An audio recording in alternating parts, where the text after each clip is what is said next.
First Alert Forecast, only on Fox 47 News at 10. Andy, we've got those cooler temps kind of heading our way, but you said it's not too bad, right? We're just getting back to normal right now, but by the end of the week we'll be below normal and probably stay that way most of the month. We went 3 weeks without temperatures being below they were normal. pretty nice. I said we were cheating. Certainly were. Now we got to pay the piper, as they say.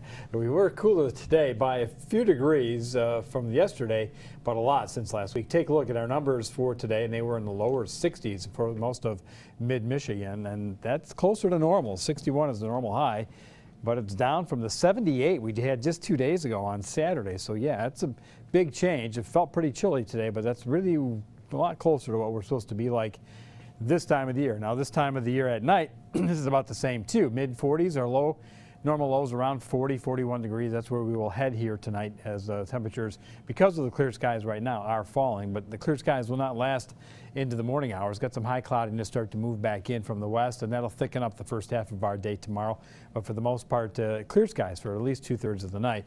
Temperatures, regional highs today were nowhere near all last week. The last 3 weeks, every time we looked west of Lake Michigan, it was 70s, near 80 degrees. We had such a warm source of air around us constantly. It didn't matter which way our wind direction was, and we warmed up. Well, it's back to normal for everybody, including the UP. No longer 70s, 50s for them, lower 60s here in the southern part of the state, and we're all cooling down. It's down to 36 at Alpena. I think we're going to be able to avoid a fair amount of frost or freeze for just a little while longer, because some of our nighttime lows are only going to be in the upper 30s to around 40 because of cloud cover. But next week, I think we may see our first hard freeze. It's a possibility there early next week. We'll keep an eye on that for you. As far as cloud cover, it's been to our west all day. That's where all the rain is too. Snowing out in South Dakota, once again, the same area that got hit hard last week with that blizzard condition. It's snowing there again. But a good portion of the rain right now is headed more north than it is east. But you can see how it's closing in on the Mississippi River.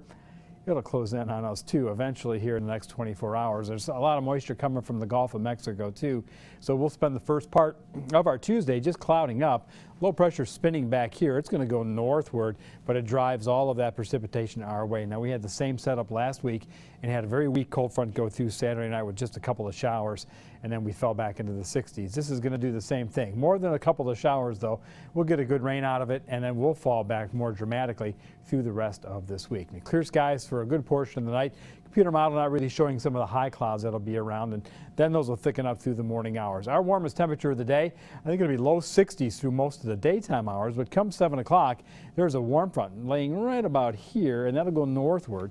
As it does, it'll bring temperatures into the upper 60s in around the dinner time. Then we get involved in showers and thunderstorms, but spotty showers that'll be around late afternoon become steadier rains overnight. Heads off to the east. We start out Wednesday, a lot of sunshine, but don't let it fool you. We've got cool weather coming in right behind it, so the afternoon clouds up again with some scattered late day showers. Highs will be in the upper 50s to start the day, but then cooling off. Be the same situation on Thursday, maybe a little morning sun, more showers, same thing Friday.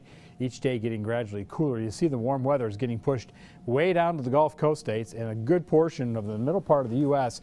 is going to be hollowed out with cooler weather over the next couple of days, and that's how it should stay good portion of this month. Now, the overnight period, we will turn partly cloudy by morning, mainly high clouds around 40 degrees. We're going to get some sun to start things off tomorrow, but before it's all said and done by the end of the day, you see how we go from showers to thunderstorms. And our 1-800-HANSON's weather kit is Sierra from Powama. She's 12 years old and prepared there for those showers. The 7-day outlook, it looks a lot worse than it is. Not every one of these days will rain on us completely the entire day, especially Wednesday, Thursday, Friday. They're all late day scattered showers. Over the weekend, it's just so cool that we get those instability showers off of Lake Michigan. They'll be around again. And then Monday, a better chance of showers again. Pretty chilly air. You see the morning lows getting down to the mid 30s. I think we may get our first hard freeze early next week and get used to high temperatures in the 50s and maybe even 40s in this forecast. It's going to stick around. Okay, so even though we see all those little rain icons, it'll mostly be sporadic. Yeah, and each day might even have a little sunshine too. It's typical fall changeable days. Okay, yeah. Sounds good.